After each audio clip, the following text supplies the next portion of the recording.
അപ്പൊ എല്ലാവർക്കും ബീറ്റ് ഫുട്ബോളിന്റെ പുതിയൊരു എപ്പിസോഡിലേക്ക് സ്വാഗതം.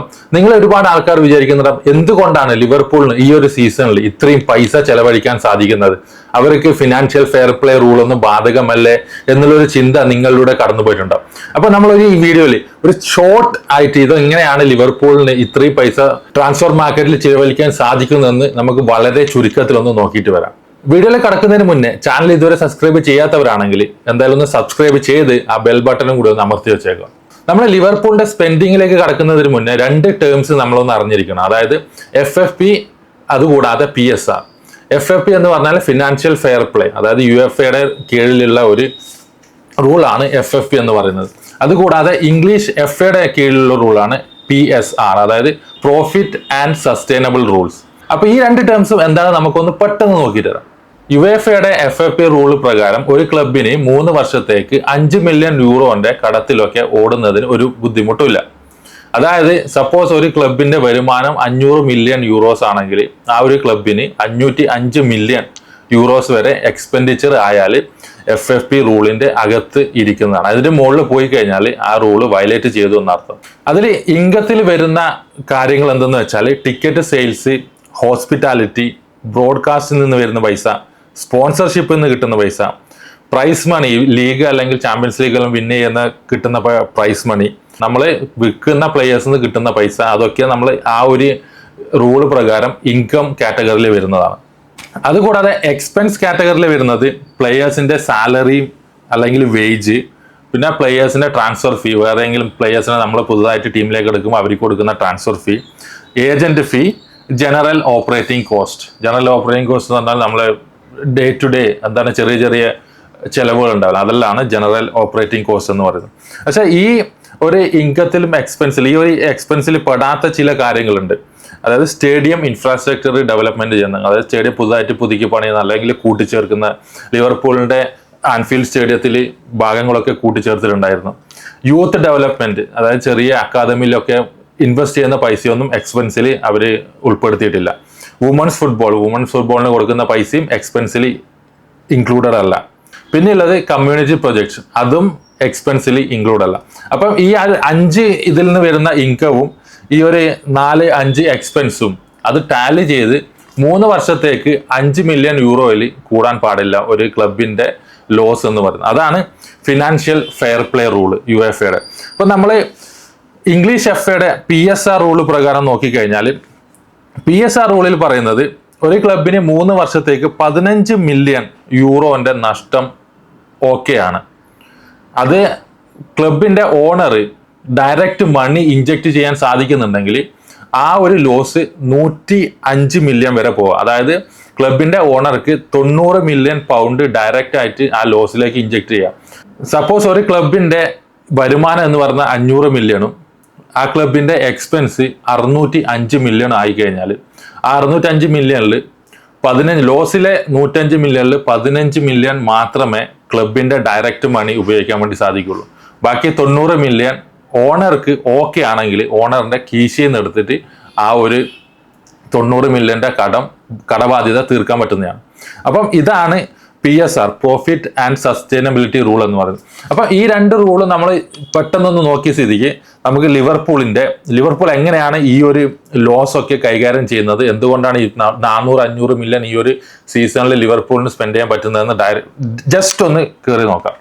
നമുക്ക് ആദ്യം തന്നെ ഈ സീസണിൽ ലിവർപൂളിൽ നിന്നും വിട്ടുപോയ പ്ലെയേഴ്സ് എൻ്റെ ഒരു ലിസ്റ്റ് ഞാൻ സൈഡിൽ കൊടുക്കുന്നുണ്ട്. അപ്പൊ അവർക്ക് കിട്ടിയ പൈസയും ആ ഒരു ലിസ്റ്റിലുണ്ട്. അപ്പൊ നമ്മൾ നോക്കി കഴിഞ്ഞാൽ Diaz, Arnold, Kelleher, Quansah, Nunez, Chiesa. Nunez മിക്കവാറും സൗദി അറേബ്യയിലേക്ക് പോകുന്നുണ്ട്. അപ്പൊ നൂനസ് ഞാൻ ഒരു 60 മില്യൺ പൗണ്ട് ഒരു ഫീ ആയിട്ട് ഇട്ടിട്ടുണ്ട്. അതേപോലെ കിയേസ അറ്റ്ലാന്റിലേക്ക് പോകാനുള്ള സാധ്യത വളരെ കൂടുതലാണ്. കാരണം ലുക്മാൻ ഇന്ററിലേക്ക് പോകും എന്നുള്ള ഒരു വാർത്ത വളരെ ശക്തമാണ്. ലുക്മാന് ഇന്ററിലേക്ക് പോകാൻ താല്പര്യമുണ്ട് എന്ന് പറഞ്ഞിട്ടില്ല ഒരു പുള്ളിക്കാരന്റെ പോസ്റ്റ് ഇപ്പം വൈറലാണ്. അപ്പൊ നൂനസിന് 60 മില്യണും കിയേസയ്ക്ക് ഒരു 10 മില്യണും ഇട്ടിട്ടുണ്ട്. ഇവർ രണ്ടും 100% ഈ ഒരു സീസണിൽ ലിവർപൂൾ വിട്ടുപോകും.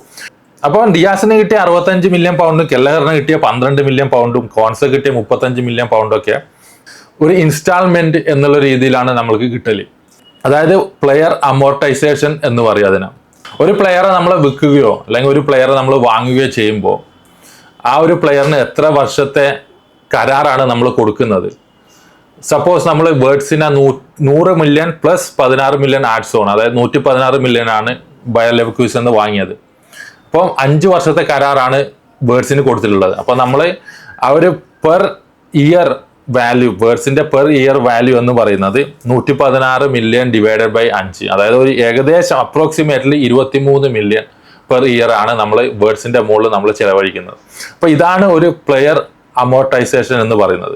അപ്പൊ നമ്മൾ ലിവർപൂളിലേക്ക് ലിവർപൂളിൽ നിന്ന് കൊടുത്തത് നോക്കി, പക്ഷെ ലിവർപൂളിലേക്ക് വന്ന ആൾക്കാർ നോക്കി കഴിഞ്ഞാൽ Wirtz 116 million, Ekitike 79 million, Kerkez 40 million, Frimpong 30 million, Mamardashvili 29 million, Pecsi 1.5 million, പിന്നെ ഒരു യങ് പ്ലെയറും കൂടി വന്നിട്ടുണ്ട് വിൽ ബ്രൈറ്റ്, പുള്ളിക്കാരന് 200K സംതിങ് അങ്ങനെ എന്തോ ആണ്. അത് കൂടാതെ ഞാൻ ആഡ് ചെയ്തത് ഐസക്കിന് 140 മില്യൺ പ്ലസ് ഗുഹയ്ക്ക് ഒരു 40 മില്യണും കൂടിയിട്ട് ആഡ് ചെയ്തിട്ടുണ്ടായിരുന്നു. ഐസക്കിന് ഒരു 5 ഇയർ ഡീലും ഗുഹയ്ക്ക് ഒരു 4 ഇയർ ഡീലും എന്നുള്ളൊരു രീതിയിലാണ് ഞാൻ ഇതിൽ കാൽക്കുലേറ്റ് ചെയ്തത്. അപ്പൊ ടോട്ടൽ നമുക്ക് കിട്ടിയ പൈസ, അതായത് നമ്മൾ സെയിൽ ചെയ്തതിൽ നിന്ന് കിട്ടിയ പൈസ 191.5 മില്യൺ പൗണ്ടാണ്. അപ്പം നമുക്ക് പെർ ഇയർ ഒരു സമ്മർ ഇൻസ്റ്റാൾമെന്റ് എന്ന രീതിയിൽ കിട്ടാൻ പോകുന്നത് 66 മില്യൺ പൗണ്ടാണ്. അതുകൂടാതെ നമ്മൾ ബൈ ചെയ്യുന്നതിൽ നമ്മൾ സ്പെൻഡ് ചെയ്ത മണി 475 മില്യൺ ആണ്. 475 മില്യൺ പൗണ്ട്. പക്ഷെ നമ്മൾ 475 മില്യൺ ഈ ഒരു സീസണിൽ തന്നെ കൊടുക്കണം എന്നില്ല. നമ്മൾ പ്ലെയർ അമോർട്ടൈസേഷൻ പ്രകാരം നമ്മൾക്ക് സമ്മർ ഇൻസ്റ്റാൾമെന്റ് എന്ന് പറയുന്നത് ഏകദേശം 98 മില്യൺ പൗണ്ടാണ്. അപ്പൊ നമുക്ക് കിട്ടാൻ പോകുന്ന സമ്മർ ഇൻസ്റ്റാൾമെന്റ് 66 മില്യൺ പൗണ്ടും നമുക്ക് കൊടുക്കേണ്ട സമ്മർ ഇൻസ്റ്റാൾമെന്റ് എന്ന് പറയുന്നത് 98 മില്യൺ പൗണ്ടാണ്. അപ്പം ഏകദേശം 22 മില്യന്റെ ഒരു ഡിഫറൻസ് മാത്രമാണ് നമുക്ക് ഇൻകമിങ്ങും ഔട്ട് ഗോയിങ്ങും എന്നുള്ള രീതിയിൽ നോക്കി കഴിഞ്ഞാൽ, ഇൻക്ലൂഡിങ് ഐസക്കിന്റെയും ഗുഹയുടെയും ബൈയും നൂനസിന്റെയും കിയേസയുടെ സെല്ലിങ്ങും. ഓക്കെ, അപ്പൊ അത് നിങ്ങളൊന്ന് മനസ്സിൽ വെക്കുക. 22 മില്യൺ പൗണ്ട്. എല്ലാ വർഷവും എല്ലാ ക്ലബിനും നമ്മൾ വരുമാനവും എക്സ്പെൻഡിച്ചറും അതിൻ്റെ ആ ഒരു റിപ്പോർട്ട് നമ്മൾ എല്ലാ വർഷവും എല്ലാ ക്ലബിനും സമർപ്പിക്കേണ്ടതായിട്ടുണ്ട് അല്ലേ. അപ്പം നമ്മൾ ലിവർപൂളിന്റെ ഇൻകം റവന്യൂ നോക്കിക്കഴിഞ്ഞാൽ broadcasting revenue, commercial revenue, broadcasting revenue including premier league and UEFA രണ്ടും കൂടിയിട്ട് 274 മില്യൺ ആണ്. Commercial revenue 336 million. Match day revenue, അതായത് എല്ലാ മാച്ചിലും ഇത്ര, അതായത് ടിക്കറ്റ് സെയിൽസ് കിട്ടുന്ന ഇത് അതും പ്ലസ് ഹോസ്പിറ്റാലിറ്റി ആണ് മാച്ച് ഡേ റവന്യൂ എന്ന് പറയുന്നത് 107 മില്യൺ. അതായത് ടോട്ടൽ റവന്യൂ ലിവർപൂളിന് കഴിഞ്ഞ പ്രാവശ്യം വന്നത് 718.7 മില്യൺ പൗണ്ടാണ് ലിവർപൂളിന്റെ റവന്യൂ എന്ന് പറയുന്നത്. അതുകൂടാതെ നമ്മൾ എക്സ്പെൻസിലേക്ക് കടന്നാൽ wage expense 400, other operating expense 174, ബാക്കിയുള്ള എല്ലാ എക്സ്പെൻസും ഞാൻ ഇവിടെ കൊടുക്കുന്നുണ്ട്. എല്ലാം വായിക്കാൻ സമയത്ത് നിങ്ങൾ പോസ് ചെയ്തിട്ട് എല്ലാം നോക്കുക, എക്സ്പെൻസ് എത്രയാണ്, റവന്യൂ എത്രയാണുള്ളത്. ടോട്ടൽ പ്രീ ടാക്സ് പ്രോഫിറ്റ് എന്ന് പറയുന്ന ലിവർപൂളിന് 38.5 മില്യൺ യൂറോ ആണ് കഴിഞ്ഞ 2024-25 സീസണിൽ ലിവർപൂളിന് ഉണ്ടായിട്ടുള്ളത്. അത് ലിവർപൂൾ ഫുട്ബോൾ ക്ലബ്ബ് കഴിഞ്ഞ സീസണിൽ ഏറ്റവും കൂടുതൽ നല്ല രീതിയിൽ നടത്തിക്കൊണ്ടുവന്ന ഒരു വൺ ഓഫ് ദ ഇംഗ്ലീഷ് ക്ലബ്ബാണ് ലിവർപൂൾ. നമുക്കറിയാം, നമ്മൾ പ്രീമിയർ ലീഗ് ജയിച്ചു, അതിൻ്റെ പൈസ കിട്ടിയിട്ടുണ്ടായിരുന്നു. ചാമ്പ്യൻസ് ലീഗിൽ ടോപ്പ് ആയതിൻ്റെ പൈസ കിട്ടിയിട്ടുണ്ടായിരുന്നു. എല്ലാം കൂടിയിട്ട് നമുക്ക് പ്രീ ടാക്സ് പ്രോഫിറ്റ് എന്ന് പറയുന്നത് 38.5 മില്യൺ ആണ്. അപ്പൊ ഞാൻ നേരത്തെ PSR എന്നുള്ളത് ആദ്യം പറഞ്ഞിട്ടുണ്ടായിരുന്നു. പ്രോഫിറ്റ് ആൻഡ് സസ്റ്റൈനബിലിറ്റി റൂള് പ്രകാരം ഒരു ക്ലബിന് 3 വർഷത്തേക്ക് 115 മില്യൺ പൗണ്ട് വരെ ലോസ് ആയാലും പ്രശ്നമില്ല. അപ്പൊ നമ്മൾക്ക് 38.5 മില്യൺ ഈ ഒരു സീസണിൽ നമുക്ക് ലാഭം കിട്ടുന്നുണ്ട്. നമുക്ക് ആ ഒരു 115 മില്യണിലേക്ക് ഈ ഒരു 38 മില്യണും കൂടി ആഡ് ചെയ്ത് നമുക്ക് ഏകദേശം ഒരു 142 മില്യൺ നമുക്ക് ലോസ് ആയാലും ലിവർപൂളിന് FFP റൂള് പ്രകാരം, അതുകൂടാതെ PSR റൂള് പ്രകാരം ലിവർപൂളിനെ ബാധിക്കുന്ന കാര്യമല്ല. നമ്മൾ നേരത്തെ നോക്കിയിട്ടുണ്ടായിരുന്നു നമ്മളെ ഇൻകമിങ്ങും ഔട്ട് ഗോയിങ്ങും, അതായത് സമ്മർ ഇൻസ്റ്റാൾമെന്റ് നമുക്ക് വെറും 22 മില്യൺ പൗണ്ടിന്റെ ഒരു ഡിഫറൻസ് മാത്രമേ നമുക്ക് ഈ ഒരു സീസണിൽ നമുക്ക് കിട്ടുന്നുള്ളൂ. പ്ലസ് നമുക്ക് ഓൾറെഡി 38 മില്യന്റെ പ്രീ ടാക്സ് പ്രോഫിറ്റ് ഉണ്ട്. അതുകൂടാതെ 115 മില്യൺ PSRന്റെ ആ ഒരു ത്രെഷോൾഡും ലിവർപൂളിന്റെ കയ്യിലുണ്ട്. ഇതൊക്കെ ഓക്കെയാണ്. നമ്മൾ PSRന്റെയും FFPയുടെയും ത്രെഷോൾഡിന്റെ അകത്താണ് ഇരിക്കുന്നത് എന്നൊക്കെ സത്യമാണ്. പക്ഷെ നിങ്ങളുടെ മനസ്സിൽ ചെറിയൊരു ഡൗട്ട് ഉണ്ടാവും. കഴിഞ്ഞ സീസണിൽ നമ്മൾ റവന്യൂം എക്സ്പെൻഡിച്ചർ നോക്കുമ്പോൾ നമുക്ക് പ്രോഫിറ്റ് എന്ന് പറയുന്നത് വളരെ ചെറിയ മാർജിനാണ്.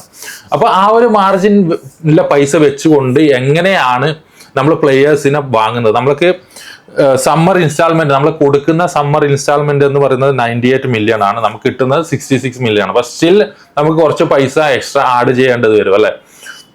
അപ്പൊ ആ പൈസ എങ്ങനെ കിട്ടുന്നത് നോക്കിയാൽ ലിവർപൂളിന് ഒരു റിവോൾവിംഗ് ക്രെഡിറ്റ് ഫെസിലിറ്റി ഉണ്ട്. അതായത് പാൻഡമിക് സമയത്ത് 200 മില്യൺ ലിവർപൂൾ സ്റ്റാർട്ട് ചെയ്ത ഒരു ക്രെഡിറ്റ് ഫെസിലിറ്റിയാണ്. അതിപ്പം ആഡ് ചെയ്തിട്ട് 350 മില്യൺ ആയിട്ട് മാറിയിട്ടുണ്ട്. അതിൽ ലിവർപൂൾ ആകെ യൂസ് ചെയ്തത് 116 മില്യൺ ആണ്. അപ്പം സ്റ്റിൽ ലിവർപൂളിന് ഒരു 200 മില്യൺ പ്ലസ് മണി ക്രെഡിറ്റ് ആയിട്ട് ലിവർപൂളിന്റെ കയ്യിലുണ്ട്. അത് വേണമെങ്കിൽ നമുക്ക് ഏത് സമയത്തും ഏതൊരു പ്ലെയറിനെ വേണമെങ്കിലും വാങ്ങുന്നതിൽ അല്ലെങ്കിൽ വേറെ വേജ് കൊടുക്കുന്നതിൽ ആ ഒരു പൈസ ലിവർപൂളിന് ഉപയോഗിക്കാൻ സാധിക്കുന്നതാണ്. ഈ ഒരു റിവോൾവിംഗ് ക്രെഡിറ്റ് ഫെസിലിറ്റി എന്ന് പറയുന്നത് സ്മോൾ ബിസിനസ്സിന് പെട്ടെന്ന് ഇൻസ്റ്റന്റ് ആയിട്ട് ക്യാഷ് ക്രെഡിറ്റ് കൊടുക്കുന്ന ഒരു സംഭവമാണ് ഈ ഒരു റിവോൾവിംഗ് ക്രെഡിറ്റ് ഫെസിലിറ്റി എന്ന് പറയുന്നത്. അപ്പൊ ഈ ഒരു പൈസ ലിവർപൂളിന്റെ കയ്യിൽ ഇപ്പോൾ ഉണ്ട്. ഇപ്പൊ നാളെ ലിവർപൂൾ ഐസക്കിന് 200 മില്യൺ കൊടുത്ത് വാങ്ങണമെങ്കിൽ ലിവർപൂളിന് ആ ഒരു പൈസ, ആ ഒരു ക്രെഡിറ്റ് ഓൾറെഡി ഉണ്ട്, അത് എടുത്തിട്ട് വാങ്ങാൻ സാധിക്കുന്നതാണ്. കാൽക്കുലേറ്റ് ചെയ്യുമ്പോൾ നമ്മൾ നോക്കണം, നമ്മൾ എത്രയാണോ പ്ലേയേഴ്സിന് കൊടുക്കുന്നത് ആ ഒരു പൈസ ഫുള്ള് ആ ഒരു ഇയറിൽ ലിവർപൂളിന്റെ എക്സ്പെൻഡിച്ചർ ആയിട്ട് വരത്തില്ല. അത് അമോർട്ടൈസ് ചെയ്തിട്ട് പെർ ഇയർ ആയിട്ട് മാത്രമേ വരത്തുള്ളൂ. അപ്പോൾ ലിവർപൂളിന്റെ ഈ ഒരു സീസണിലെ ഒരു പെർഫോമൻസ് അഥവാ ട്രാൻസ്ഫർ വിൻഡോയിൽ ഇത്രയും പൈസ എറിഞ്ഞ് കളിക്കുന്നതിന്റെ ഒരു റീസൺ നിങ്ങൾക്ക് മനസ്സിലായിട്ടുണ്ടാവും എന്ന് തോന്നുന്നു. ഇത് കുറച്ച് കോംപ്ലിക്കേറ്റഡ് ആണ്, കുറച്ച് ഒന്ന് റിസർച്ച് ചെയ്താൽ മാത്രമേ ഇതിന്റെ കുറച്ചും കൂടി ഐഡിയ കിട്ടുള്ളൂ. ഇത് ഞാനെല്ലാം ഒന്ന് ചുരുക്കി പറഞ്ഞത് കൊണ്ട് ഒരുപക്ഷെ ഒരു ജാം രൂപത്തിലായിരിക്കും ചിലർക്ക് മനസ്സിലായിട്ടുണ്ടാവില്ല. പക്ഷെ ഇതാണ് റീസൺ. നിങ്ങൾ ഒന്ന് റിസർച്ച് ചെയ്ത് കഴിഞ്ഞാൽ നിങ്ങൾക്ക് മനസ്സിലാവുന്നതാണ്. ഒരു വെൽ ബാലൻസ്ഡ് ആയിട്ടുള്ള ഒരു മാനേജ്മെന്റ് ആണ് ലിവർപൂളിൻ്റെത്. അതുകൊണ്ട് തന്നെയാണ് ഇത്രയും ഒരു പെട്ടെന്ന് ലിവർപൂളിന് ഇത്ര പൈസ മാർക്കറ്റിലേക്ക് ഇറക്കാനും അതൊന്നും ഫിനാൻഷ്യൽ ഫെയർ പ്ലേയും അല്ലെങ്കിൽ PSRന്റെ റൂളും ഭേദിക്കുന്നത് അല്ലാത്തതും ആകാനൊരു കാരണം എന്ന് പറയുന്നത് ലിവർപൂളിന്റെ ഒരു സ്ട്രോങ് ആയിട്ടുള്ള മാനേജ്മെന്റ്, ഫിനാൻഷ്യൽ മാനേജ്മെന്റ് ആണ്. അപ്പം വീഡിയോ ഇഷ്ടപ്പെട്ടാൽ തീർച്ചയായും ലൈക്ക് ചെയ്യുക, ഷെയർ ചെയ്യുക. ഞാൻ ആദ്യം പറഞ്ഞതുപോലെ സബ്സ്ക്രൈബ് തീർച്ചയായും ചെയ്യുക. അപ്പോൾ നമ്മൾ അടുത്ത വീഡിയോയിൽ കാണുന്നത് വരെ താങ്ക് യു.